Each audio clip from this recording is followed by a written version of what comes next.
the students in Mahad, and we are very happy to say that the Gurukul Academy has been a great support in this endeavor, and also Hirwal Pratishthan.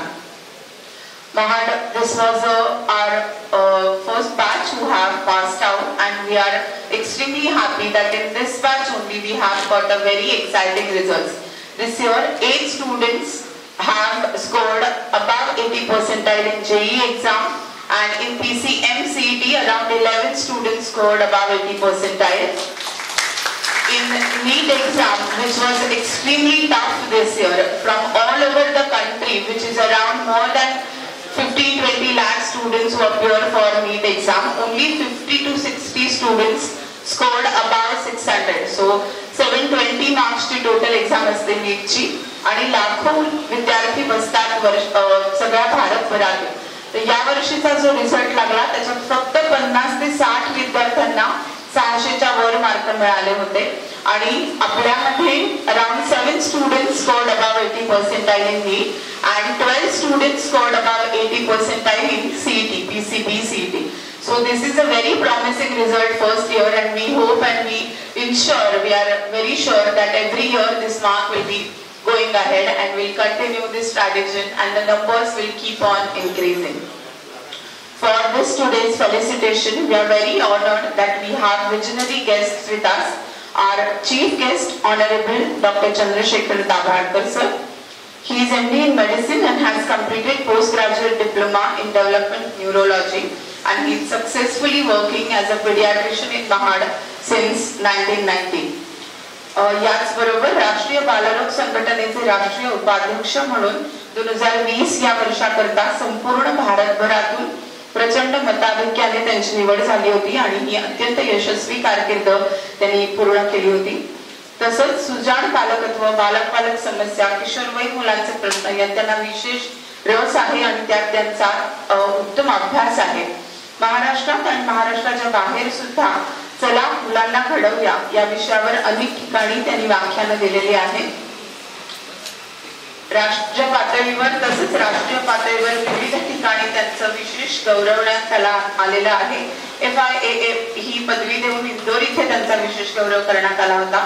त्याचबरोबर Indian medical असोसिएशनचा लोकशिक्षणाकरता दिला जाणारा कैलासवासी doctor Sharadchandra Nadkarni पुरस्कार, या पुरस्कारानेही त्यांना सन्मानित करण्यात आलं होतं. मुलांच्या वर्तन समस्या आणि पालकत्व या आणि अनेक सामाजिक सांस्कृतिक विषयांवर अनेक वर्तमानपत्रात आणि दिवाळी अंकात त्यांनी सातत्याने ते लेखन करत असतात.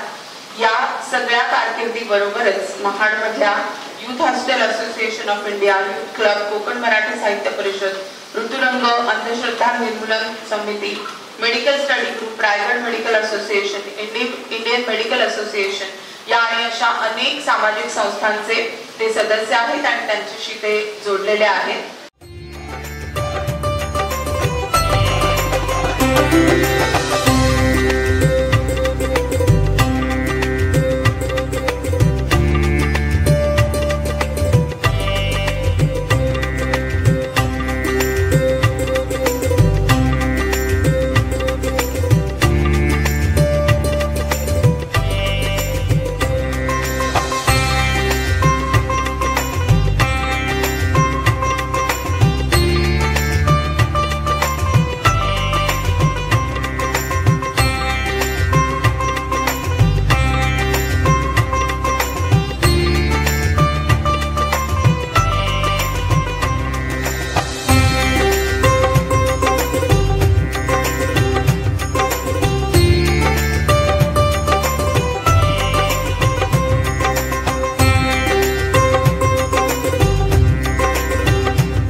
from them that how much hard work that they have put in through.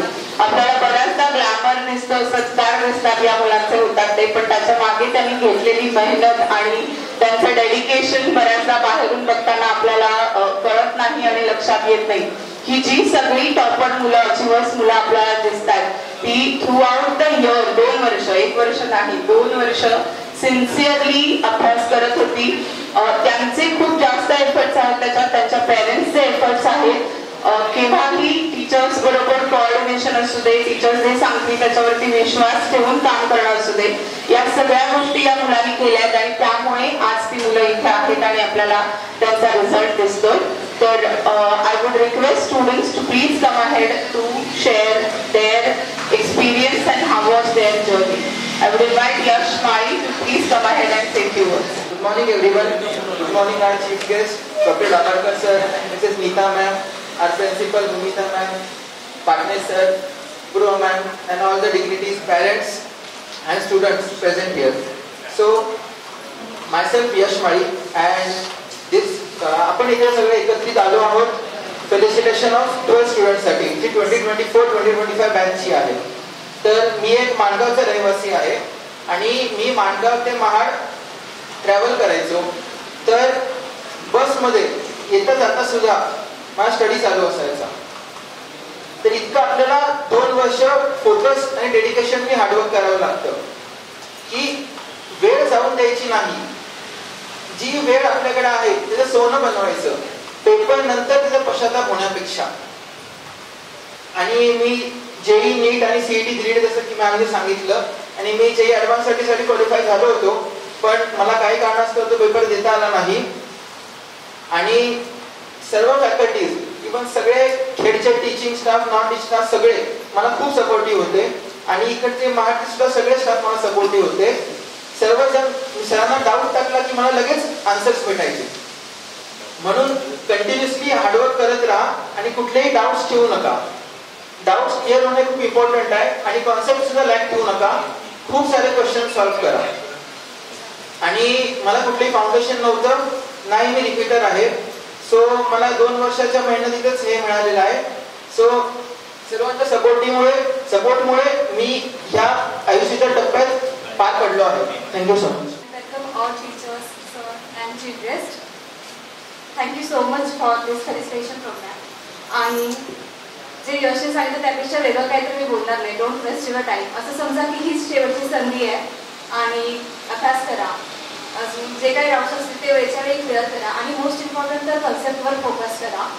आणि असं समजा की ही तुमच्या आयुष्यातली सगळ्यात शेवटची टेस्ट आहे जी तुम्ही देताय, तर आणि तरच तुम्ही पुढे जाऊ शकाल. And all the best to all juniors. Good morning सगळ्यांना.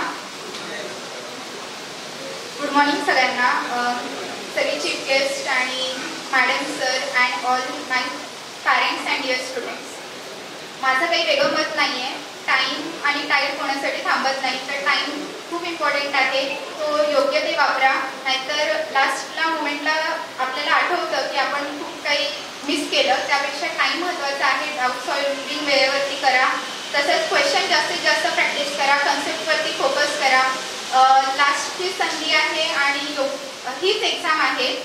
त्यानंतर पुढच्या एक्झाम्स ही कॉम्पिटेटिव्ह एक्झाम आहे. ही तुमचं फ्युचर डिसाईड करणार आहे. बाकी थँक्यू फॉर फेलिसिटेशन कार्यक्रम. तुमचंही असंच फेलिसिटेशन व्हावं ही माझी इच्छा आहे. आणि all the best for your future. Thank you. First of all, I thanks all first teachers and guests present here. मी एवढंच बोलेन की अभ्यास करत राहा. सगळं असं नाही म्हणत की लकवर डिपेंड करतं, पण आपण जेवढी मेहनत घेऊ त्यावरती पण डिपेंड करतं. सो मेहनत करत राहा. यश अपॉप भेटेल. थँक्यू.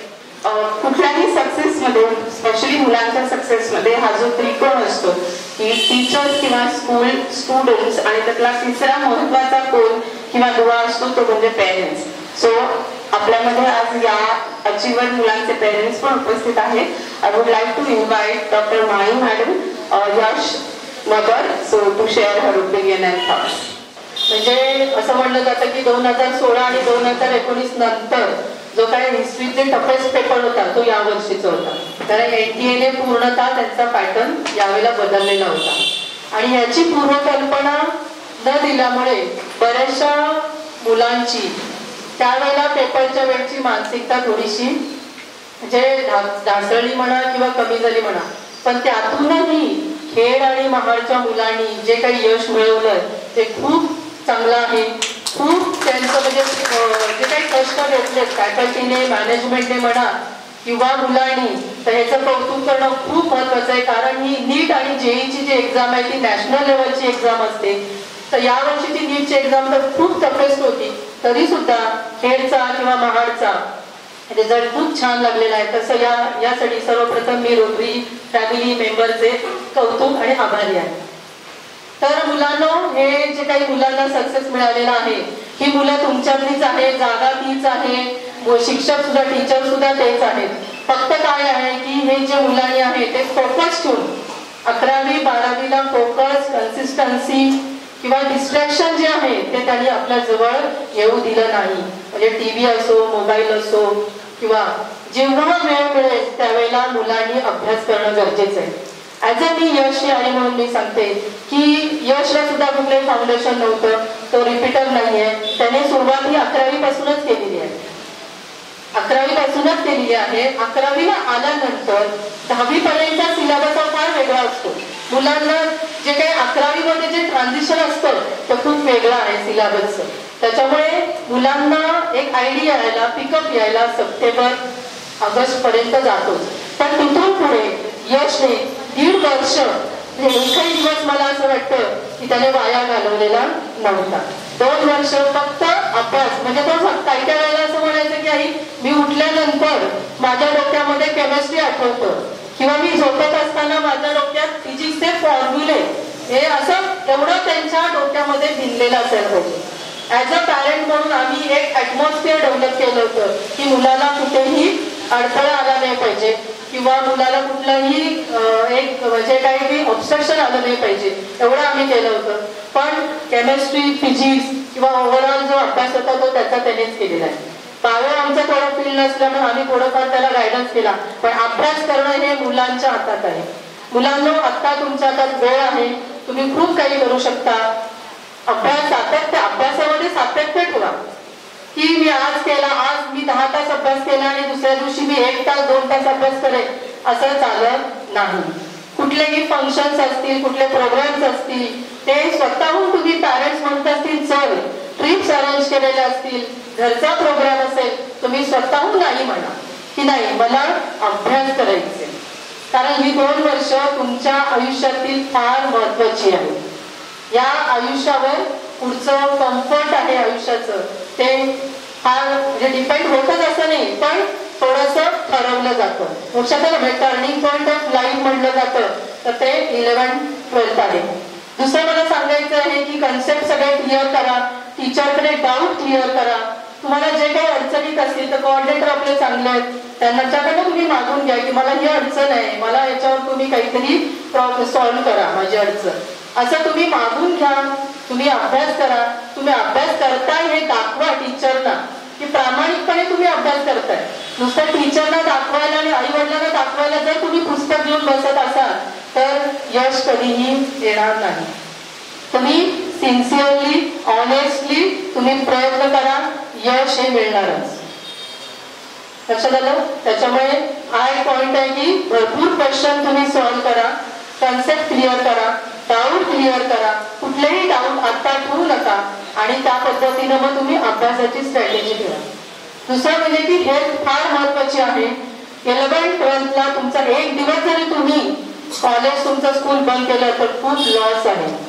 त्यामुळे हेल्थ आपली चांगली कशी राहता येईल त्यासाठी आहार तुम्ही व्यवस्थित घेतला पाहिजे. सकाळी येताना नाश्ता करूनच शाळेमध्ये आलं पाहिजे किंवा टिफिन घेऊन आलं पाहिजे किंवा खाणं पण कसं पाहिजे की घरचं पाहिजे, पचायला हलकं पाहिजे, फ्रूट्स, सॅलेड वगैरे अशाचा समावेश पाहिजे. आम्हाला तरी लोक वगैरे यशला म्हणायचे अरे तू तो वेस्ट खाली लेके आला, स्कूल में तू तो वेस्ट खाली लेके आला. म्हणजे असं नाही की आपण त्यांना मुलांना दिवसभर, आमचा मुलगा तर सकाळी 7:45ला बाहेर पडत होता कारण त्याला ट्रॅव्हलिंग होतं, संध्याकाळी तो 6:30-7ला यायचा कारण माणगावचं ट्रॅफिक. पण त्याच्यामध्ये आम्ही त्याचा डाएट थोडा इथून द्यायचो की कॉफी द्यायचो. आता थंडी आहे, पावसाळा आहे तर त्याला थर्मासमधून कॉफी देणं, मे महिन्यामध्ये आपण त्याला सरबत देणं. मुलांचं हायड्रेशन होतं, जास्त इथे गरमी असते आपल्या कोकणामध्ये. म्हणजे अशी काळजी आपण पॅरेंट म्हणून घेणं गरजेचं आहे.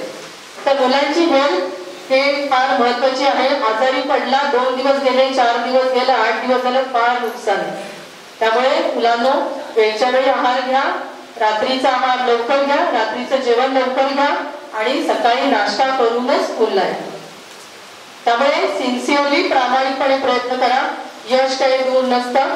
आणि नक्कीच तुम्ही उद्या नेक्स्ट वर्षी इथे खूप मुलं असतील. ही महाडची पहिली ब्रँच होती. आम्ही विश्वास ठेवून अपूर्वा मॅडमच्याकडे आमचं ऍडमिशन झालं. आम्ही खेडची ब्रँच सुद्धा पाहिलेली नव्हती. मला जेव्हा कळलं की महाड ब्रँच आम्हाला माणगावच्या शेजारी ओपन होते, तर आम्ही म्हणलं नाही, आमचा मुलगा आमच्या सोबत राहून शिकू दे.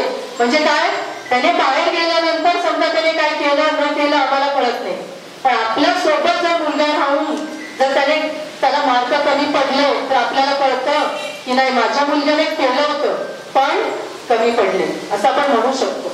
पण आम्ही एक डिसिजन घेतला होता की भलेही पहिली ब्रँच असेल पण आपल्या मुलाला याच ब्रँचमध्ये शिकवायचं. काय लागेल ते मी म्हणलं, मी मॅनेजमेंटकडनं मागून घेईन, टीचरकडनं मागून घेईन. आम्ही त्याला सांगितलं होतं, तुला जे पाहिजे, जे डाऊट असतील ते तिथं क्लिअर करून यायचे. म्हणलं आम्ही तुझ्यासाठी फिजिक्स केमिस्ट्रीसाठी लेमान आहोत, अडाणीच आहोत म्हणलं आम्ही तुझ्यासाठी. त्यामुळे आम्हाला आजही तुम्ही म्हणाल की यशने जेई दिली, मेन्स दिल्या, ऍडव्हान्सला क्वालिफाय झाला, नीटला जीएमसी गव्हर्नमेंट मेडिकल कॉलेज त्याला मिळतंय आता, आणि सीईटीला एवढे पडले, तर त्याचा आमचा रोल ऍज अ पॅरेंट होता. आम्ही घरामध्ये एक ऍटमॉस्फिअर तयार केलं होतं की ऍज अ पॅरेंटचा रोल किती महत्वाचा असतो. मुलांना फार इमोशनल सपोर्ट लागतो. लक्षात घ्या, या 2 वर्षामध्ये ऍज अ डॉक्टर म्हणून मी सांगते की मुलांच्या या वयामध्ये त्यांचे हार्मोन्स इतके अनस्टेबल असतात की मुलं चांगले मार्क पडले लगेच आनंदी खुश एकदम हवेत असतात, पण तेवढंच जर मुलांना कमी मार्क पडले ना तर मुलं 2-2 तास बोलत नाही. लक्षात आलं. त्यामुळे मुलांना इमोशनल सपोर्ट फार लागतो ऍज अ पॅरेंट म्हणून. आणि आपण 2 वर्ष मुलांनी सॅक्रिफाईस करायचं असं नाही. आत्ताच्या या कॉम्पिटिटिव्हच्या युगामध्ये कॉम्पिटिशन इतकी प्रचंड आहे की आई वडिलांनी पण सॅक्रिफाईस करणं गरजेचं झालेलं आहे. लक्षात आलं. कारण आम्ही काय 2 वर्ष आमच्याकडे फाउंडेशन नाही, काय नाही. माणगावमध्ये एज्युकेशनची तेवढीच फॅसिलिटी आहे, फार काही फॅसिलिटी नाहीये. आम्ही पण 11वीला गेल्यानंतरच नीटचा अभ्यास सुरू केला. पहिले 6 महिने तर मुलांना नीटचं ओरिएंटेशन येण्यातच जातात की नीट म्हणजे काय आहे, फिजिक्स म्हणजे काय आहे. त्याच्यामुळे 1.5 वर्षामध्ये आम्ही जर करू शकलो तर आता मला असं वाटतं की इथे फाउंडेशनची सोय आहे. 9th पासून 10th पासून 11th 12th 4 वर्ष मुलं या ठिकाणी अभ्यास करू शकतात. त्यामुळे असं मला वाटतं की मुलांना की तुम्ही कष्ट करा, हार्डवर्क करा आणि प्रामाणिकपणे प्रयत्न करा. वेळ मिळेल तिथे अभ्यास करणे, वेळ मिळेल तिथे अभ्यास करणे. चार्ट तयार करा, चार्ट जे काही शॉर्ट नोट्स असतात ते कुठेही आपल्याला काढून रिवाइज करता येतात. तर असे शॉर्ट नोट्स तयार करा फिजिक्सचे किंवा चार्ट तयार करा. आपली रूम आहे ही पूर्ण चार्टने भरून गेलेली असली पाहिजे. रूम ही आपली भिंती आहेत, भिंतीला सगळे चार्ट चिटकवलेले असलेले पाहिजे. म्हणजे काय, तुम्ही ब्रश करत असताना सुद्धा तुमच्याकडे ती नजर गेली ना डायग्रामकडे तरी रिवाइज होतो. किंवा तुम्ही इव्हन मी तुम्हाला सांगते, हसायला येईल तुम्हाला की यशच्या बाथरूम मध्ये पण केमिस्ट्रीचा चार्ट होता. कारण त्याला जायला वेळ लागत होता म्हणून त्याने काय केलं होतं, केमिस्ट्रीच्या सर्व फॉर्म्युलांचा चार्ट त्याच्या समोर होता. म्हणजे हे आमचं यश आहे, 1.5 वर्षाचंच आहे. पण त्या 1.5 वर्षामध्ये त्याला झोपेत सुद्धा असं वाटायचं की मला हे आठवतंय. एवढं आपण फोकस राहिलं पाहिजे, एवढं कन्सिस्टन्सी राहिलं पाहिजे. पॅरेंट्स आपल्याला जरी म्हणत असतील चल, तर आपण त्यांना हे केलं पाहिजे की नाही मला अभ्यास करायचं. दुसरी गोष्ट म्हणजे तुम्हाला झोप वेळच्या वेळी घ्या. 7 तासाची झोप अतिशय महत्वाची आहे. लक्षात घ्या, आम्ही एवढा अभ्यास करायला लावला म्हणजे आम्ही काय त्याला झोप कॉम्प्रोमाइज केली, हे कॉम्प्रोमाइज केलं नाही. 12 ते 7 मुलांनी झोपलंच पाहिजे. कारण मुलं सकाळी 8 वाजल्यापासून ते 6 वाजेपर्यंत 5 वाजेपर्यंत मुलं इथं अभ्यास करत असतात. त्यामुळे पूर्ण वर्षभर 12 ते 7 झोप कॉम्प्रोमाइज केली म्हणजे काहीतरी आपण वेगळं मिळू असं नाही. 12 ते 7 हे झोप घ्या आणि तुम्ही अभ्यास व्यवस्थित करा. बाकीच्या ठिकाणी जर वेळ जात असेल तो वेळ घालू नका, पण झोपेत मात्र तुम्ही कॉम्प्रोमाइज करू नका. मला असं वाटतं की आता जे काही 11th 12thला जे आहे त्या मुलांना माझं बेस्ट विशेस. आणि फॅकल्टीने, कोऑर्डिनेटरनी, मॅनेजमेंटनी, सर्व टीचर्सनी खूप आम्हाला सपोर्ट केला. हे लक्षात घ्या, मुलं करणारी असली न करणारी असली सगळ्यांना टीचर हा सेम गायडन्स देतो. पण समजा तुम्ही सारखं जर टीचरकडे गेला तर टीचर्स तुम्हाला डाऊट क्लिअर करणार नाही असं नाही. आज महाडच्या पहिली ब्रँच होती, आम्हाला इथे मुलांना पण स्टेबल व्हायला थोडे दिवस गेले, पण फॅकल्टीने इतकं पर्सनल लक्ष दिलं, पर्सनल अटेन्शन दिलं की त्याच्यामुळे ते आम्हाला यश मिळालं असं मी म्हणते. आणि पुन्हा एकदा सर्व मॅनेजमेंटचे, फॅकल्टीचे, coordinator Rahul sir, Santosh sir किंवा परमार सर, इव्हन मावशी ज्या यशला ज्या काही होत्या त्या मावशी सुद्धा कधी म्हणजे मी सांगून ठेवलं होतं की मी समजा नाही दिलं तर तुम्ही कोकण सरबत द्याल का किंवा नारळ पाणी हे कराल का, तर त्या मावशी विचारायच्या की यश तुला पाहिजे का असं. म्हणजे एवढी काळजी हे कुठल्याही आल्या नाका झामध्ये घेतली जात नाही. लक्षात घ्या, आपल्याला फार वेळा असं वाटतं की आम्ही इकडे गेलो असतं बरं झालं असतं, तिकडे गेलो असतो तर बरं झालं असतं, स्कोर कमी आला, असं काही नसतं. कुठेही जावा, मुलांनी करणं फार महत्वाचं असतं. मुलं किती करतात त्याच्यावर त्या मुलांचं यश महत्वाचं आहे. शेवटचं एक काही सांगायचं महत्वाचं आहे की नीट म्हणजे जीवन नाहीये, पॅरेंट्सनी पण किंवा मुलांनी पण. नीट म्हणजे लाईफ नाहीये. लक्षात घ्या, तुम्ही 2 वर्ष 100% द्या, त्यातनं जर काही यश आलं किंवा जेवढं मिळेल ते यश आपलं असतं. आम्ही यशला 2 वर्षामध्ये कधीही म्हणलं नाही की तुला एवढंच मिळालं पाहिजे, तेच केलं पाहिजे, तू असं नाही. बाबा तू फक्त तुझे 100% दे, बाकी जे काही यश मिळेल, जो स्कोर येईल तो आपला. लक्षात आलं. त्यामुळे मुलांना बर्डन, फ्रस्ट्रेशन, पालकांचं फ्रस्ट्रेशन असेल किंवा कुणाचं काय असेल तर फ्रस्ट्रेशन घेऊ नका. नीट म्हणजे काय लाईफ नाहीये, खूप फील्ड चांगल्या आहेत की त्याच्यामध्ये तुम्ही आपलं करिअर करू शकता. आणि फक्त MBBS म्हणजे काय आहे ह्याच्या व्यतिरिक्त काही नाहीये असं पण नाहीये.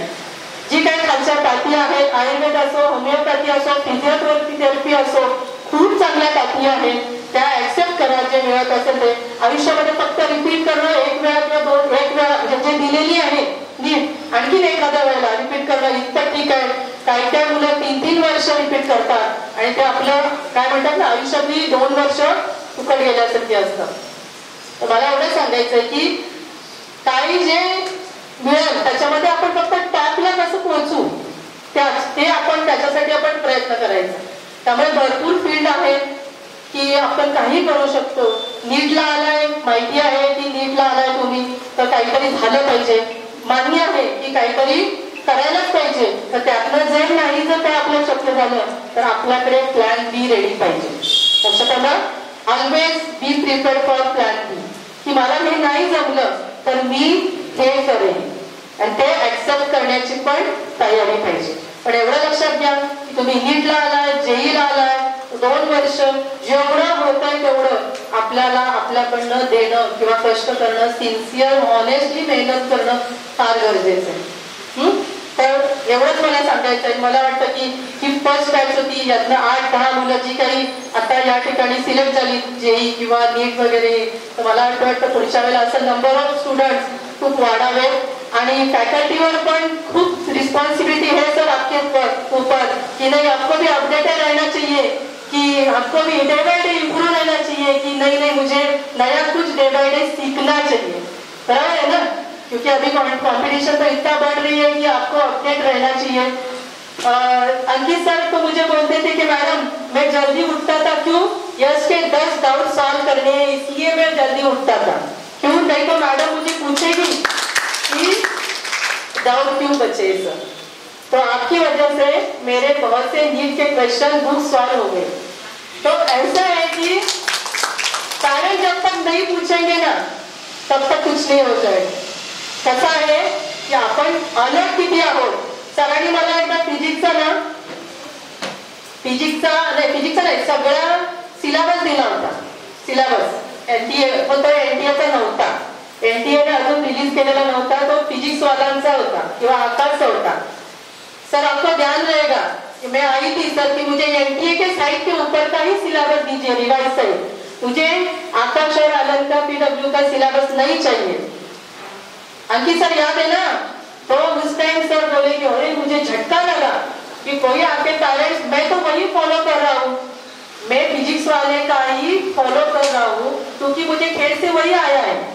मला त्यांनी मी फिजिक्सचा रिवाइज सिलेबस, कारण रिवाइज सिलेबस हा लवकर येत नाही, नोव्हेंबर डिसेंबरला येतो. कधी जेव्हा मे मध्ये एक्झाम असते मुलांची तेव्हा नोव्हेंबर डिसेंबर मध्ये येतो सिलेबस. तर आपण कुठल्या सिलेबसला जायचं मुलांनी, कारण मुलं करणार आहेत आणि एनटीएचा सिलेबस जर बदललेला असला तर तो काही उपयोग नाही. त्याच्यामुळे मी सरांनी यशला पाठवलं, म्हणजे सगळ्या मुलांना ग्रुपवर आलं होतं की हा सिलेबस एनटीएचा रिवाइज सिलेबस आहे. पण तो सिलेबस डिसेंबर मध्ये आला तो कुणाचा पीडब्ल्यूचा, तर तो एनटीएच्या साईडचा नव्हता. मी माझ्या PWD is not a NTA side. तुम्ही जेव्हा एनटीएचा रिलीज होईल तेव्हा तुम्ही पाठवा. म्हणजे काय की पॅरेंटने थोडं अलर्टनेस, आम्ही असं म्हणत नाही की तुम्ही सगळे कामधंदा, आम्ही कामधंदा सोडून मुलाच्या पाठी लागलेलो नव्हतो.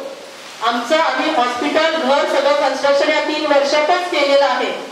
पण एवढं केलं की मुलगा घरी आला की आपण घरी पाहिजे.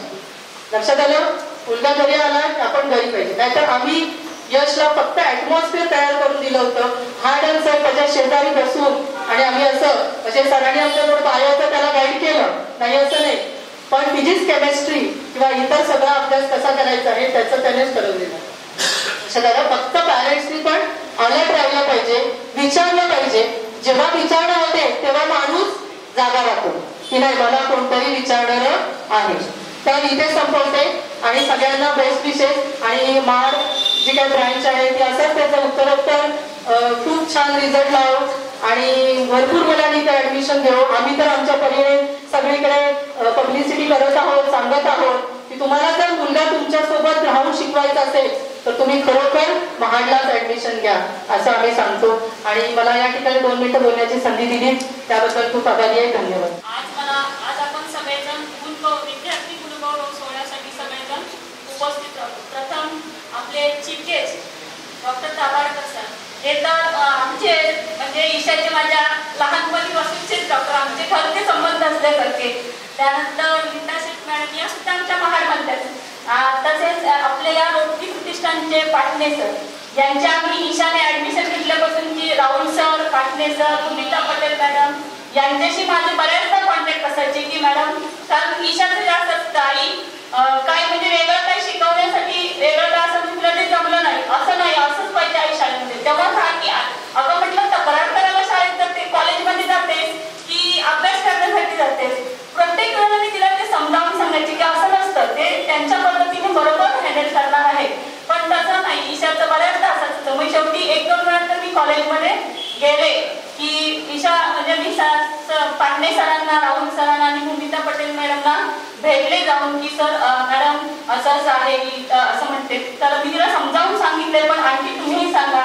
असे म्हणजे बऱ्याचदा अशी सगळे या तिचे प्रॉब्लेम असायचे. सगळ्यात जास्त महत्व हे आता ते म्हटल्यानंतर की आमच्या अपूर्वा मॅडम, ईशा जेव्हा मी आपली रोटरीची एंट्रन्स एक्झाम दिली तेव्हा ती आपली द्यायची म्हणून तिने दिली होती. तिला खरे तिकडे या कॉलेजमध्ये यायचंच नव्हतं, तिला पुण्याला शिकायला जायचं होतं.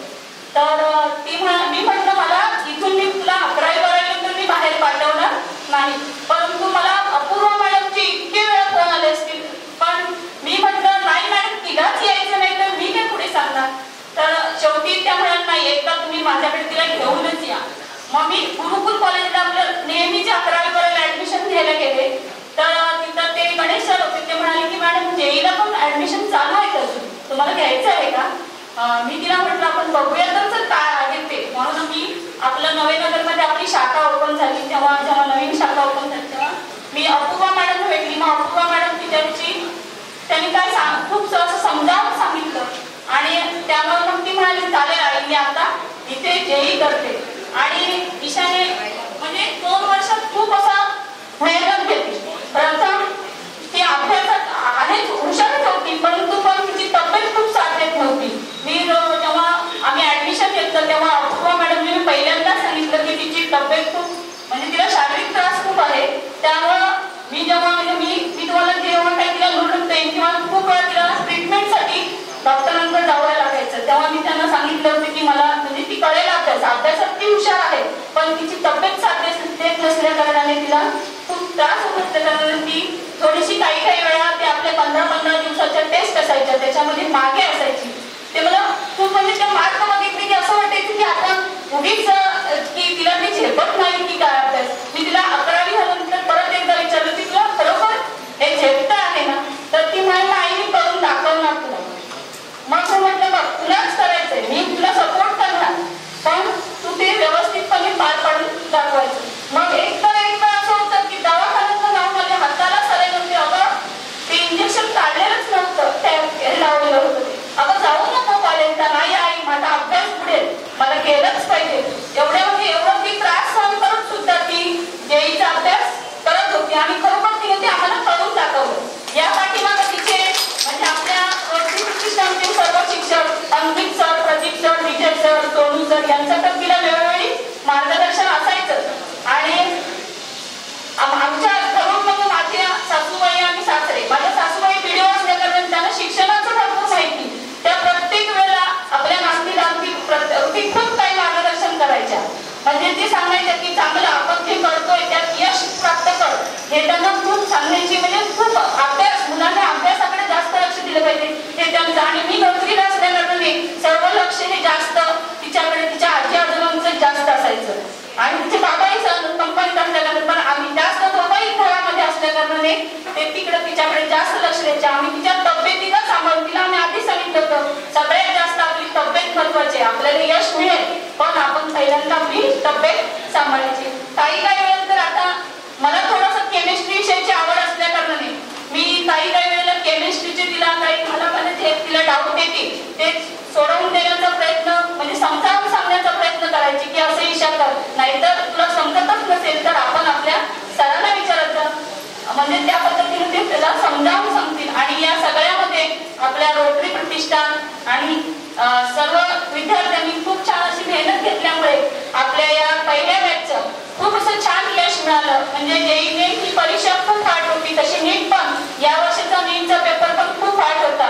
पण आपल्या दोन्ही परीक्षेमध्ये आपल्या ह्या मुलांनी आपल्याला चांगलं असं यश प्राप्त करून दिल्यामुळे आपल्या या संस्थेचं म्हणजे जे रोटर महाड शहरामध्ये लावलं गेलं त्याने काही म्हणजे छान अशी वाढ होत गेली. आणि अशी पुढील आपले जे 11वी 12वी विद्यार्थी आहेत त्यांनाही मी सांगेन की अशीच खूप मेहनत घ्या, चांगलं यश प्राप्त करा आणि आपलं नाव नक्की करा. एवढे मी करू शकतो.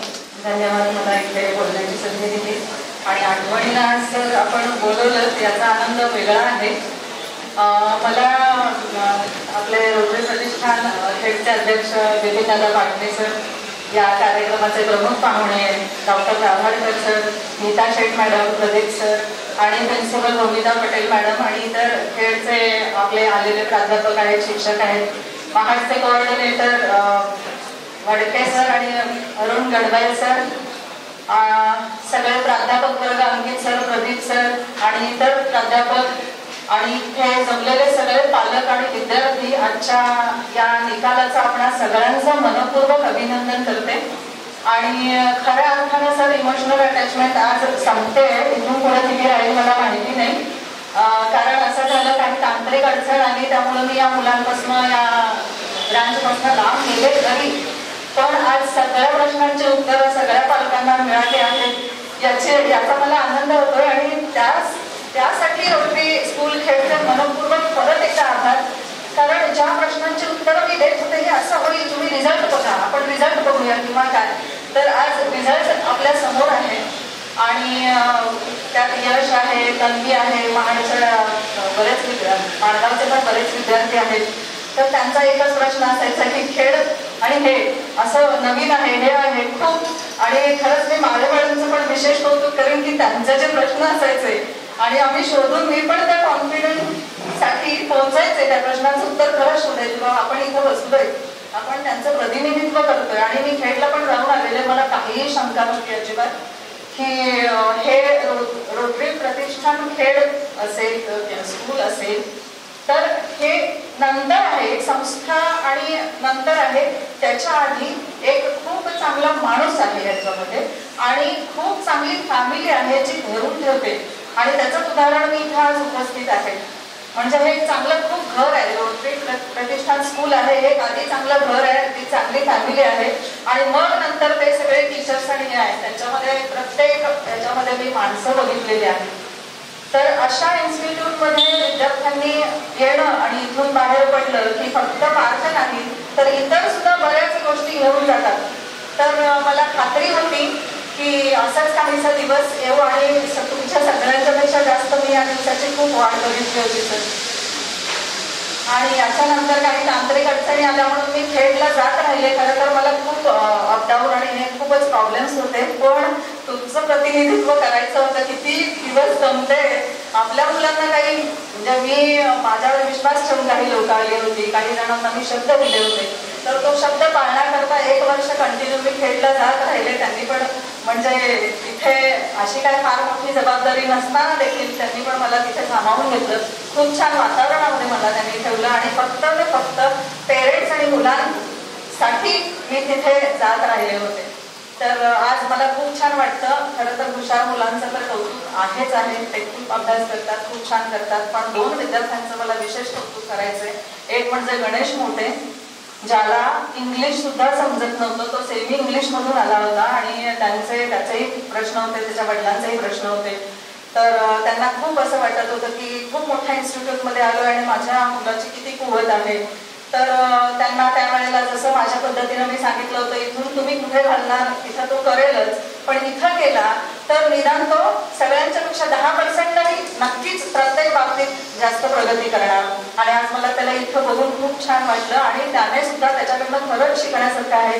मुलं खचून जातात, थोडे कमी मार्क पडले तरी भले हुशार असो, पण त्याला काहीही येत नव्हतं. खूप छोटी छोटी प्रगती त्याने केली आहे. त्याला एवढं पण मी सांगितलं होतं की आज शिकवलं ना, तू एकदा नाही कळलं 10दा लिहून काढ, म्हणजे इथपासनं त्यानं केलं. आणि हसरा चेहरा, नेहमी शांत, एवढ्या कॉन्फिडंटली तो जात राहिला. तू फक्त थांबू नको, तू जात राहा, जेवढं तुला जमते तेवढं करत राहायचं, एवढंच आहे त्याचं काम. आणि त्यानं ते खूप छान केलं. आणि दुसरी म्हणजे ईशाच्या आई वडिलांनी पण खूप सपोर्ट छान केला. आणि ती मुलगी सतत स्माइलिंग फेसने असायची. ती दवाखान्यातनं सुद्धा, सलाईनवरनं सुद्धा ती यायची कॉलेजमध्ये, तिची पण धडपड होती आणि कायम हसरा चेहरा. कधी तिनं दाखवलं नाही की बाबा, कधी असं सिंपती किंवा दया मागितली नाही की मला बरं नाही किंवा असे काही बरेच किस्से. आज मला सगळं ते आठवत होतं, ऍडमिशन प्रोसेस आणि मी काय काय बोललेले, आणि आज सगळ्याची उत्तरं या रोटरी स्कूल खेडने साध्य करून दाखवले. त्याबद्दल रोटरी स्कूल खेडचं एकदा जोरदार टाळ्या वाजून अभिनंदन. आणि याच्याने आपल्या बुद्धिमत्ते, स्मरणशक्तीमध्ये आणि काम करण्याच्या प्रवाहामध्ये नक्की फरक पडतो. कारण आपण जर रात्री चेक केलं, अरे बापरे, मला 10 कामं दिवसाची करायची होती पण माझी 7च झाली, म्हणजे आज मी ठरवलेल्यापैकी 3 कामं कमी झाली, तर दुसऱ्या दिवशी आपोआप आपण असा प्रयत्न करतो, नाही मी जेवढं ठरवलंय तेवढं सगळं माझं झालं पाहिजे, त्यात पेंडिंग काम 3ऱ्या दिवसासाठी राहायला नको. आणि आपल्याला म्हणजे पॉझिटिव्ह थिंकिंग आपण करतो, आपली इच्छा वाढते आणि आपल्यामध्ये जी एनर्जी असते ती त्या कामाला लागली जाते. नाहीतर मग एनर्जी दुसऱ्या कामाला लागते आणि मग महत्वाची कामं राहून जातात. हे याच्यात कुणीतरी टाइम मॅनेजमेंटचा उल्लेख केलेला होता की सगळ्यात महत्वाचं आहे की नाही एक्झामवर बोलणार नाहीये, कारण आपल्याकडे मार्गदर्शक खूप छान आहे, खूप मुलांसाठी ते खूप काम करतात आणि ते तुम्हाला खूप छान मार्गदर्शन करणार आहे. पण तरी मी टाइम मॅनेजमेंट करते, फक्त सांगते की वेळेचं भान मुलांनी ठेवलं पाहिजे. घड्याळ सतत आपल्या पुढे पाहिजे. एकदा वेळ निघून गेली की गेली, मग त्याचा उपयोग आपल्याला अजिबात होत नाही. म्हणजे टाइम मॅनेजमेंटमध्ये पण पहिलं आपण रेफरन्स कशाला द्यायचं ते ठरवलं पाहिजे. टू लिस्ट, म्हणजे ती लिस्ट आपण केली पाहिजे की मला काय काय करायचं आहे. आणि टाइम ब्लॉक करायचा, म्हणजे अभ्यास, मित्र, घर या माझ्या ठराविक वेळ, पण ह्यात हे 3 तास माझ्या अभ्यासाचे आहेत. मी तर म्हणजे सलग 1 तास अभ्यास केल्यानंतर 10 मिनिटांमध्ये ब्रेक घ्यायचाच. काहीतरी काम तुम्ही क्यूब सोडवा, मम्मी पप्पांची गप्पा मारा, बाहेरचा निसर्ग बघा किंवा इतर काही करा, फोनवर बोला, पण नक्की 10 मिनिटं ब्रेक घ्यायचा आणि परत अभ्यासाला बसायचं. तर त्या 1 तासात आपल्याला एनर्जी जास्त मिळते आणि अभ्यास देखील आणखी छान होतो. दुसरा, अभ्यास करताना फोन जवळ ठेवायचाच नाही. मग काही नोटिफिकेशन आले, काय काय आलंय, कुणाचा फोन आलाय, कुणाचा मित्राचा मेसेज आलाय का, हे आपलं लक्ष अभ्यासावर थोडंसं दुर्लक्ष होतं. म्हणून फोन आपल्याजवळ न ठेवता, काहीही न बघता आपण आपला अभ्यास करायचा.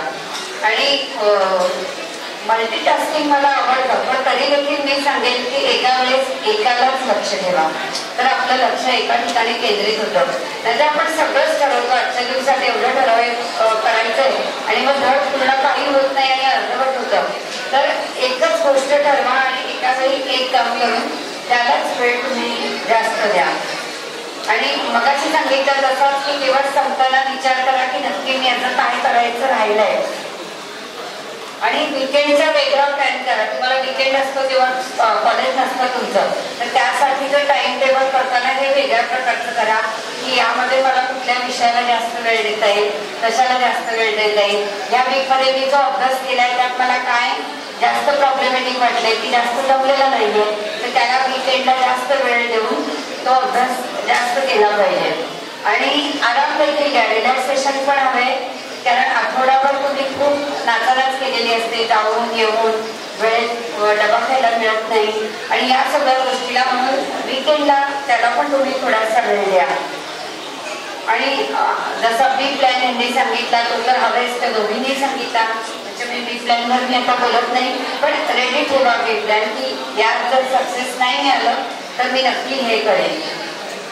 जाता जाता मी इतकंच सांगेन की नेहमी मोठी स्वप्न पहा, कठोर परिश्रम करा आणि कधीही हार मानू नका.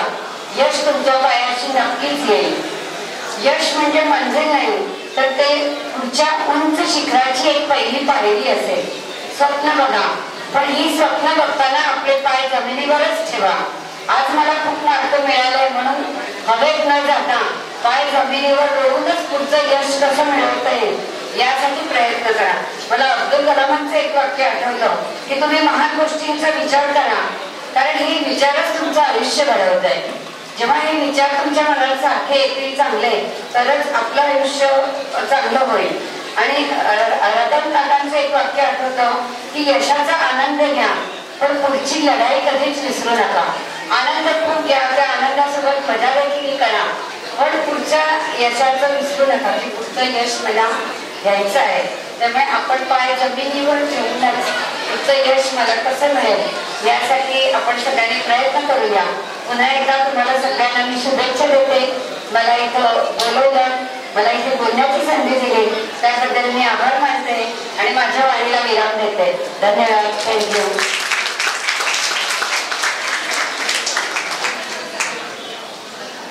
Thank you Shaikh ma'am. I think मॅडमने आपल्याला खूप चांगल्या गोष्टी सांगितल्या आहेत.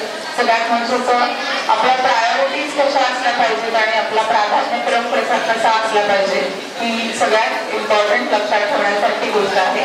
पुढे जाण्याआधी मगाशी आपल्याला मावशी इथं आपल्याला खूप जास्त मदत करतात, त्यांचं कौतुक करायचं आपल्याकडून राहिलं होतं. तर मी अश्विनी भरणे मावशींना विनंती करते की त्यांनी प्लीज या आणि देसाई मॅडमना विनंती करते की त्यांनी अश्विनी मावशींना फेलिसिटेशन द्या. नमस्कार. काही मुद्दे मांडायचे डोक्यात विचार होते ती मी लिहित होतो, म्हणजे निमंत्रण पाठवलं त्यावर. माळी मॅडम माझा अर्धाधिक मुद्दे खाऊन गेली. मिसेस गायकवाड खूपच छान होत्या. जे काय राहिलं होते ती कसरचे नीता भाभी आणि अपूर्व मॅडमनी काढलेली. आता माझ्याकडे बोलणं काहीच नाही राहिलेलं, फक्त एवढे बोलून मी आपले आभार व्यक्त करतो मला बोलवल्याबद्दल. जय हिंद, जय भारत. तर विनोदाचा भाग करून आपण आजच्या कार्यक्रमाचे प्रमुख, या संस्थेचे प्रमुख बिपिनदादा पाडणे, आजच्या प्रमुख पाहुण्या यांचे आणि माझे अत्यंत वेगवेगळ्या संस्थेत संबंध आहेत आणि महाडमधल्या प्रत्येक संस्थेत यांचं काही ना काहीतरी कॉन्ट्रीब्युशन आहे पॉझिटिव्ह. ते नीता शेठ महाडमध्ये आल्यापासून ज्यांच्याने माझ्या मैत्रीचे धागे जुळून आलेले आणि ज्यांनी आज माझं भाषण ठेवून तुम्हाला अडचणीत टाकलेले ते माझे मित्र प्रदीप भाऊ,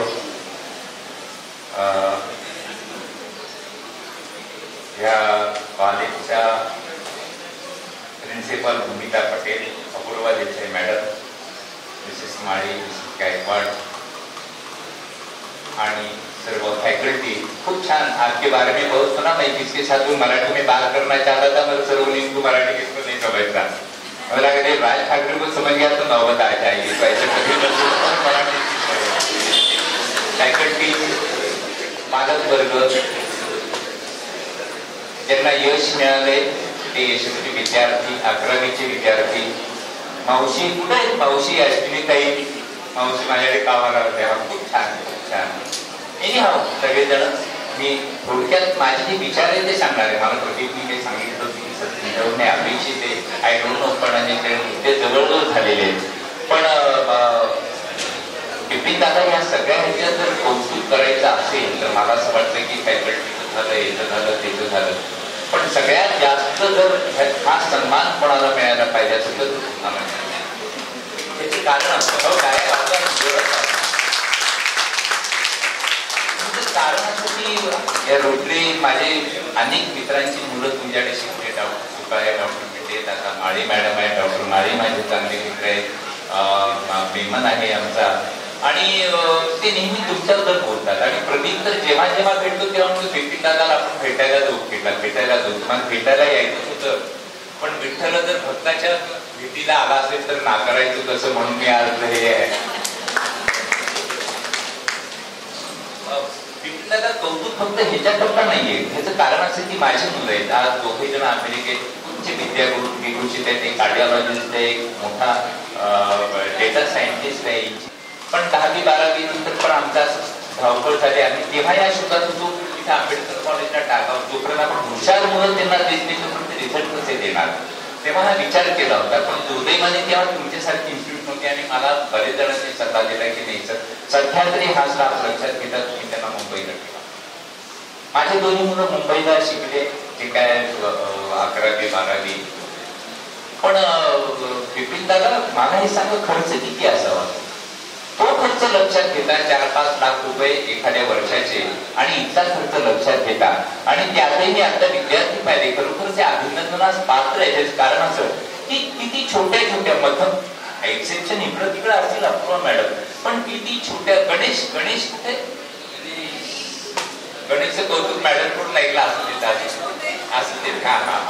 ते छोट्या छोट्या घरातून ही मुलं आलेली, त्यांना तुम्ही एवढं मोठं केलं, हे खरे महाडवरचे तुमचे उपकार आहे। खेळला होती की मी यावेळी एकदा खेळला होते, त्याची तुम्ही खूप छानच डेव्हलप केलेली आहे, तिथे तुम्ही सकाळी 10 ते दुपारी 2-3 वाजेपर्यंत सातत्याने असता, हे पण मी ऐकलेलं आहे। पण तुम्ही महाडमध्ये पण इन्स्टिट्यूट सुरू केली, ह्या सगळ्या फॅकल्टीला दुरून जमा केलं, महाडच्या मुलांना तयार केलं, त्यांच्यात आत्मविश्वास दिला, तुम्ही पास होऊ शकता हे सांगितलं, ह्याच्या सगळ्याच जर श्रेय कुणाला जात असेल ते तुम्हाला आहे। हिंदीत एक 2 छान हुए है कि सफल जिंदगी का बहुत बेहतरीन है, सभी को किसी न किसी की तलाश है, जिनको आज मंजिल है तो उनको रास्ता मालूम नहीं, और जिनको रास्ता मालूम है तो उनको मंजिल मालूम नहीं। याचा थोडक्यात एक अर्थ असा की मला डॉक्टर व्हायचे, मला इंजिनियर व्हायचे, माझी मंजिल ठरलेली आहे, ही मला डॉक्टर व्हायचे, मला इंजिनियर व्हायचा, मला ही माझी मंजिल ठरलेली, पण रस्ता कसा जातो मला नाही माहिती। अशा मुलांना मार्गदर्शन करायला म्हणजे ह्या रस्त्याने गेला तर तू चांगल्या एखाद्या कोर्सला जाऊ शकशील। जसं माळी मॅडमने सांगितलं की फक्त MBBS नाही, ते BNS आहे, अमुक आहे, तमुक आहे, तुझे डेंटल आहे, किती चांगले कोर्सेस आहेत। काही काही जणांना रस्ता माहिती आहे, हुशार आहेत लोक, पण नेमकं पुढे काय करायचं माहिती। अशा दोघांना एकत्र करून, ज्यांना मंजिल माहिती नाही, ज्यांना रस्ता माहिती नाही, अशांना एकत्र करून महाडमध्ये ही चळवळ चालवली। मला वाटतं सगळे महाडकर पालक बसलेले पत्रकार आहेत, माझे मित्र चंद्रराव साहेब, या सगळ्यांच्या वतीने मी तुमचं कौतुक करून तुमचे आभार मानतो।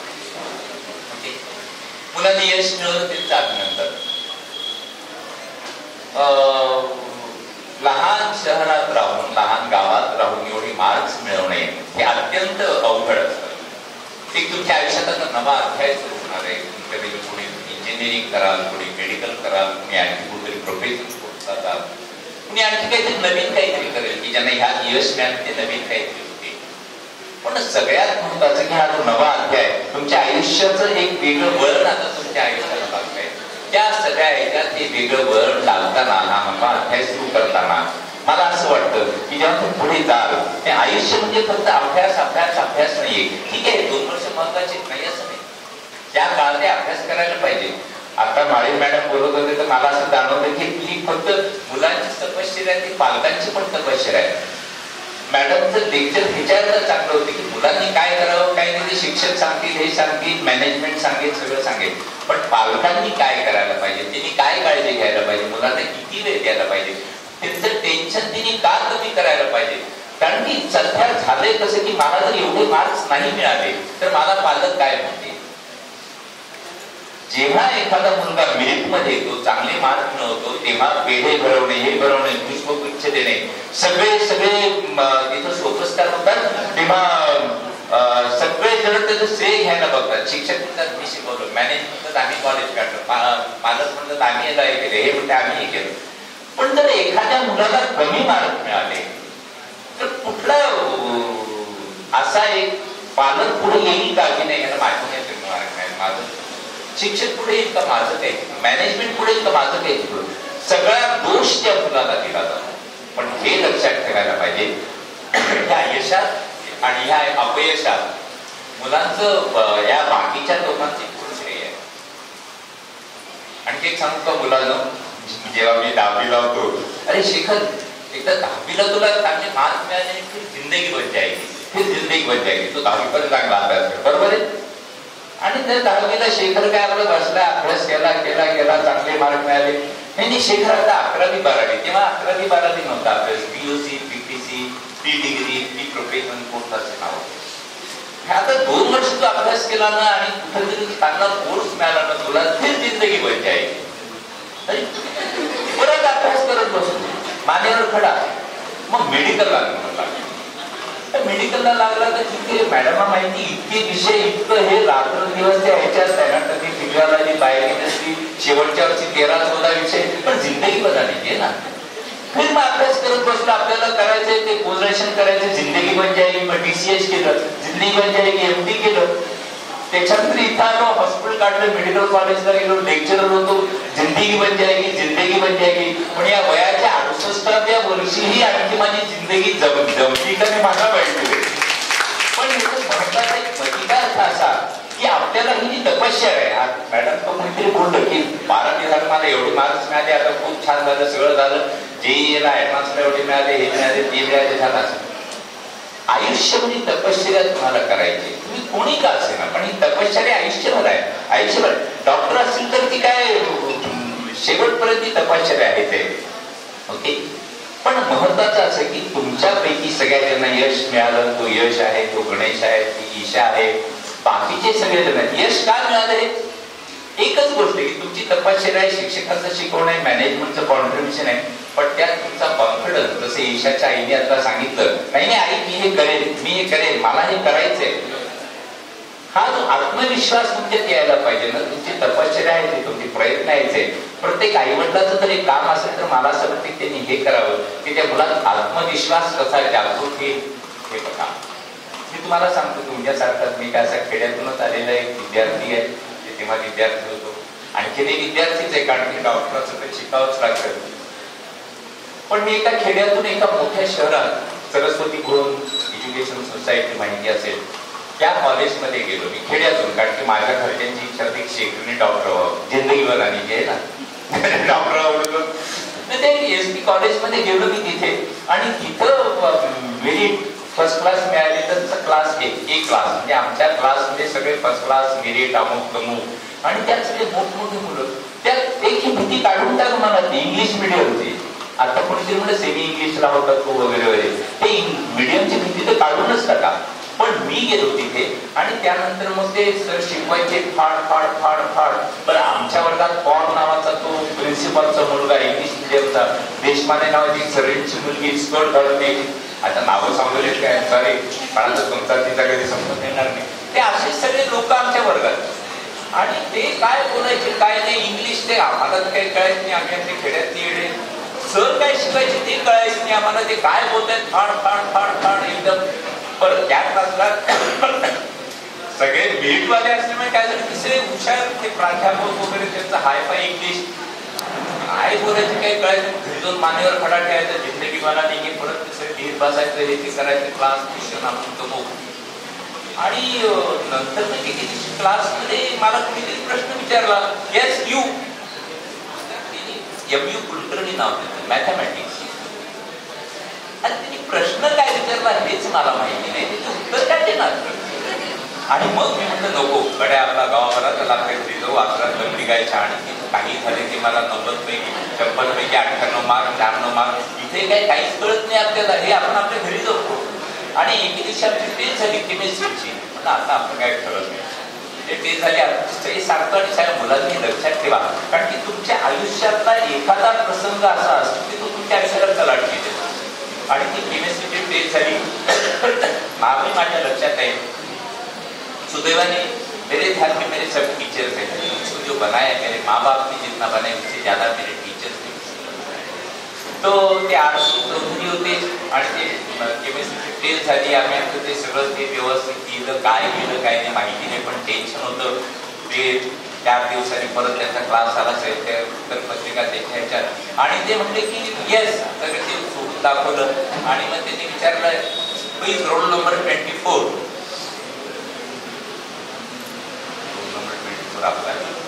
आपण सगळ्यात कमी मार्क आपल्याला या धर्तीने आपल्याला जे घेतलं ते जाईल. पण आज काय करत, आज संध्याकाळी आपल्याला गावाकडे परत जायचं, आता इथं राहायचं नाही. आपण इतका अभ्यास करून आपल्याला काही जमत नाही. येस, घाबरत होतो. What is your name? Where are you coming? या गावाला. You got 19 marks out of 20 and you are first in class. त्यांना म्हटलं तू परत नंबर बघा, तो माझा नसेल. पण जेव्हा मला कळालं की I can do it, I can win, आणि त्या दिवशीपासून माझे जे मित्र आहेत समजत, ते सगळे मित्र माझे चांगले जमा झाले. कारण संगतीचा परिणाम असतो. ते जीनची पॅन्ट घालणारे, टेबल टेनिस खेळणारे, स्कर्ट घालणारे, ते कुठं मागे पडले माहिती नाही, पण माझ्याजवळ सगळे मिरिटवाले क्लासचे बरोबर राहिले. आणि त्यामुळे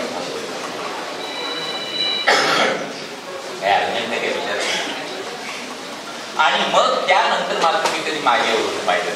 तर या दिवशीपासून माझ्या मनात कॉन्फिडन्स निर्माण झाले. Yes I can. असा एखादा प्रसंग असतो. मला माझ्या 11वीच्या 12वीच्या परीक्षेला बसून त्या मुलांना हेच सांगायचं की एखादा प्रसंग असा घडला तर मला असं वाटतं की तुम्ही अधिक चांगले करा, जगत सांगितलं.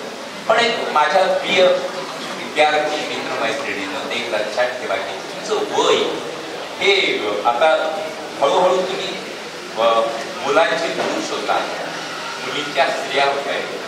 तुमची एंडोक्राईन, तुम्हाला 11वी 12वी झाला असेल, ह्याच्या बाहेर मी बोलले अशा खास बोलायचं कारण नाही, पण माळे मॅडमला जसं माहिती आहे की तुमचे एंडोक्राईन म्हणजे हार्मोन्सांना काम करायला लागतात. तुमच्या शरीरात वेगळ्या प्रकारचे बदल घडून येतात, शरीरात घडतात, मनात घडतात, आणि स्टॉर्म मी त्याचे 2-3 वर्ष एक मोठं वादळ तुमच्या शरीरात आलेलं, तुमच्या मनात आलेलं असतं. एकमेकाबद्दलचे आकर्षण थोडेसे वाढलेले असतात. अशा वेळेस जर तुम्ही तुमच्यावर संयम नाही ठेवला, आणि अत्यंत दुर्दैवाची गोष्ट अशी की कॉम्प्युटर आहे, लॅपटॉप आहे, मोबाईल आहे, अत्यंत आवश्यक आहे. आता जर समजा हे सगळं आहे आणि त्यात सोशल मीडियाची जर भर पडली तर मला असं वाटते की तुमचा ट्रॅक पूर्ण चुकण्याची शक्यता. माझ्या मित्रांनो परत सांगतो मी, हे एंडोक्राइन स्टॉर्म, हे हार्मोन, आणि त्यात हे फालतू सोशल मीडिया, व्हॉट्सअप आहे, इंस्टाग्राम आहे, अमुक आहे, तमुक आहे. सोशल मीडियाच्या अगेन्स्ट मी कॉम्प्युटरच्या नाही, मी लॅपटॉपच्या नाही, मी मोबाईलच्या नाही. पण ह्या दोनवर जर तुम्ही व्यवस्थित कंट्रोल केला तर मला असं वाटतं हे एंडोक्राईनचा अभ्यास करा, काय बदल होत आहे हे बघा. पण त्याबरोबर जसं मॅडमने सांगितलं किंवा कोणतरी सांगितलं असेल, हे जसं तसं, मी फार धार्मिक वृत्तीचा माणूस नाहीये, पण कुठली तरी प्रार्थना, तुम्ही मुस्लिम असाल, ख्रिश्चन असाल, बौद्ध असाल, जैन असाल, हिंदू असाल, तर रोज एखादी प्रार्थना म्हणायची, देवा ह्या सगळ्यापासून मला वाचव. म्हणजे स्वप्न बघा, स्वप्न तुमचे असे लोहचुंबकासारखे पाहिजे. चांगले स्वप्न मी बघेल.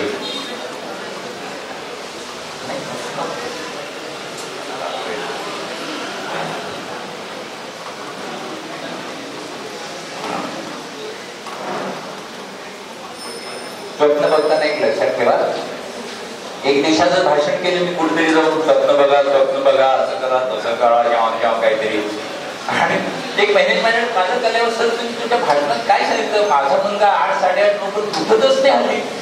असं काही सांगितलं मी स्वप्न बघा म्हणजे असं नाही. खूप मला म्हणतो माझे स्वप्न खूप मोठे, त्याच्यामुळे माझे ते हे खूप मोठे, त्याच्यात मला झोप जास्त घ्यावी लागते, मला मध्ये उठू नका मी दाभोळकरांना सांगेन.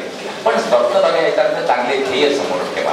हे ध्येय समोर ठेवल्यानंतर तुम्ही आज इंजिनियर व्हाल नाही व्हाल, डॉक्टर व्हाल नाही व्हाल, स्पर्धाच उपाय, पण जिथं जाल तिथं मी काहीतरी अत्यंत चांगलं काम करेल हे सतत लक्षात ठेवा. स्वप्न बघण्याचं मी एक उदाहरण तुम्हाला देतो. आय डोंट नो, माळे मॅडमला माहिती की मी ह्या भागात काय काम केले.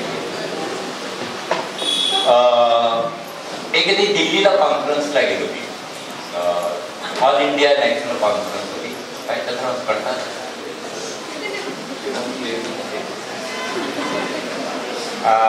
प्रदीपभाईंना माहिती, तेव्हा इथे डॉक्टर कुलकर्णी होते, एबी कुलकर्णी सिनियर पिडियाट्रिशियन होते ते आणि मी दिल्लीला कॉन्फरन्सला गेलो. परत महाराष्ट्र तसं खेळच, इथं सगळे दिल्ली, मुंबई, बेंगलोर, कलकत्ता मुख्य आहेत, ते सगळे हजारो डॉक्टर आलेले, वेगळे हॉल, आणि ते वेगळ्या हॉलमध्ये भाषण करायचे. मला बरेच असं वाटत की आपल्याला असं भाषण करायला जमेल का, आपल्याला कधी संधी येईल का, नॅशनल कॉन्फरन्स मिळते मे बी जिथं होईल तिथं, हैदराबाद असेल, बेंगलोर असेल, कलकत्ता असेल, कधी संधी येईल का. आणि मी खरं सांगतो तुम्हाला, त्यावेळेस मी फोटो काढला किंवा हॉलचा रिकामा हॉल किंवा असं त्या ह्याच्यातून उभा राहिलं की असं हात केला त्या फोटोग्राफरवर माझा फोटो काढला. तो फोटो फक्त मी माझ्या जवळ ठेवला, कोणाला दाखवलाय नाही माझं दिल्लीला भाषण झालं, पण तो फोटो अजूनमधून बघायचा म्हणजे आपल्याला हे जमेल का ते. आणि खरं सांगतो मित्रांनो, एक दिवशी मला कुठेतरी आपलं रायगड जिल्ह्यात कुठेतरी असं मोठं भाषण करायला एकदा बोलावलं, तिथं चांगलं केलं. मुंबईला मग कुणीतरी बोलावलं पालकाचं बोलायला, मग तिथं जाऊन मी भाषण केले. तिथे मोठमोठे प्रोफेसर होते आणि हळूहळू महाराष्ट्रात मला अनेक ठिकाणी भाषणाला बोलावलं. नंतर मग इंडियन अकॅडमी पिडियाट्रिक्समध्ये खूप चांगलं काम करायला सुरुवात केली. आणि वन फाईन मॉर्निंग माझ्या आयुष्यात हा सगळ्यात चांगला दिवस की नॅशनल कॉन्फरन्सला तुम्हाला स्पीकर म्हणून आम्ही निमंत्रित करत आहोत, ते पत्र मागा.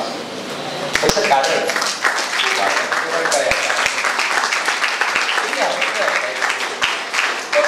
हे महत्वाचं आहे.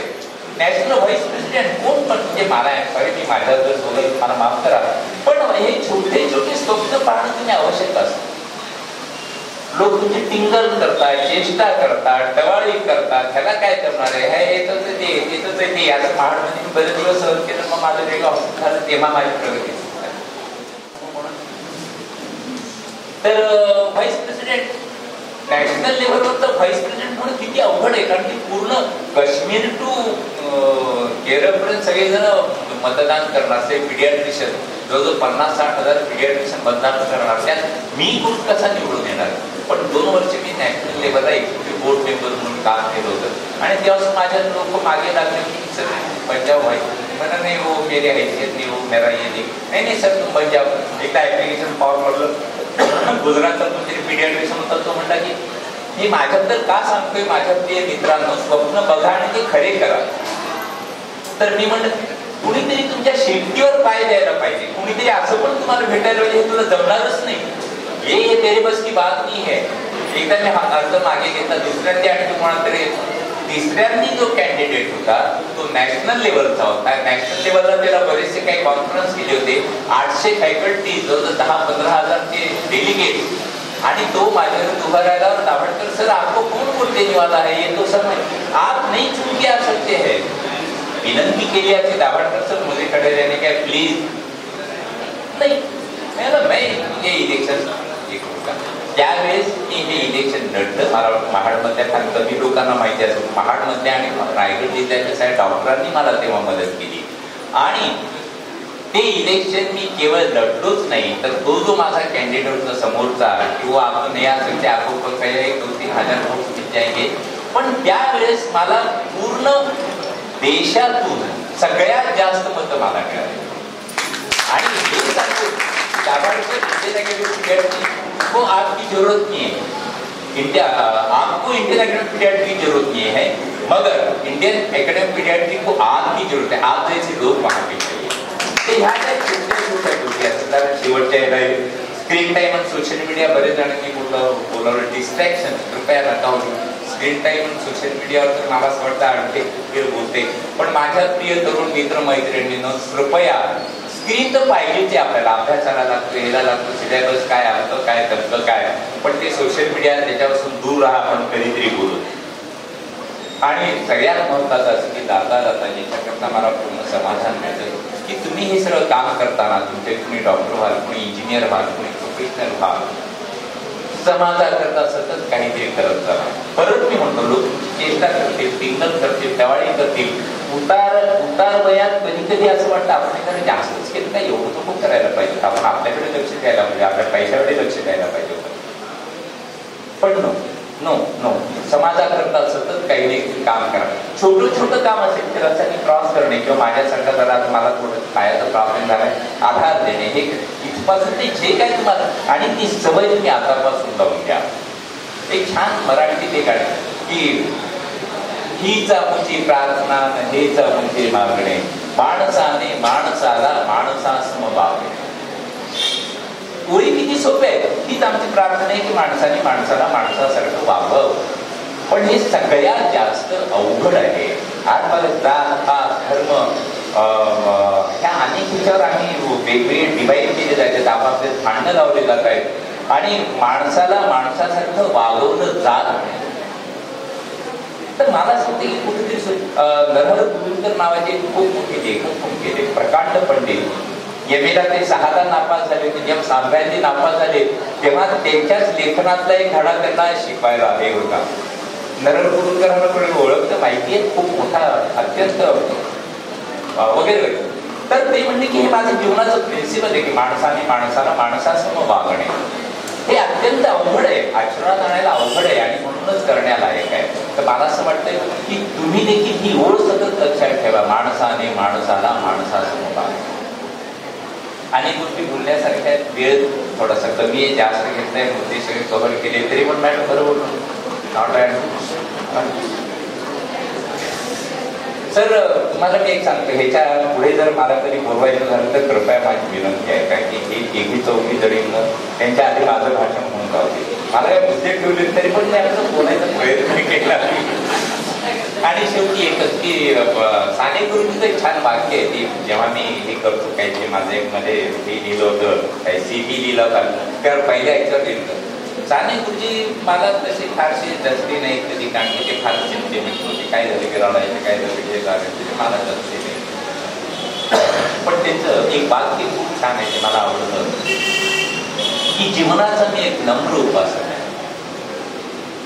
हा संसार कलासक्त व्हावा, विज्ञान संपन्न व्हावा, चांगला व्हावा, याकरता माझी सतत तळमळ आहे आणि ही कळकळ आहे. माझे बोलणे, माझे वागणे, माझे विचार हे सगळं केवळ हा समाज कलासक्त व्हावा. मला असं वाटतं आपणही ही त्यांची जी प्रार्थना आहे, त्यांचे एक वाक्य ते लक्षात ठेवायचं. आपली तळमळ हा प्रार्थना, माझ्या शेजारचे जे लोक आहेत त्यांनी पण चांगलं व्हावं, स्पर्धा करण्यापेक्षा. हा जर सगळा समाज चांगला झाला तर आपण चांगली. मला असं वाटतं की खूप वेळ झालेला आहे. सगळ्यांच्या जे घरी जातो असे चेहरे मला हळूहळू दिसायला लागले, अशा हळू हात फिरवाय धावळे दिसायला लागले. मला असं वाटतं एवढं मुलं मी थांबतो. पण एक रवींद्रनाथ टागोरांची खूप छान कविता आणि मी बरेच ठिकाणी सांगतो की कत अजान रे जाने रे तुम्ही कत घर दिले खाव परिचय करेले. आपको मराठी नहीं समझ में आ गया, हिंदी ट्रांसलेट करके बोल रहे सबको एक बार. कत अजान रे जाना रे तुम्ही कत घर दिले खाव दूर के करेले बंधू परिचय करेले. कोण आहे काय पहाड होता, एक बालसुखेचा बालरोग त्यांचे साधं माझी प्रॅक्टिस आहे, साधा लावून राहील. पण तरी देखील प्रदीपभाई, विपिनभाई मला एवढा सन्मान दिलात, मला बोलावलं त्याबद्दल तुमचे आभार मानतो. सगळ्या मुलांना परत खूप खूप शुभेच्छा देतो. खूप खूप मोठे व्हा. पैसा म्हणजे मोठेपणा नाही, पण खूप मोठे व्हा हा एक आशीर्वाद देतो.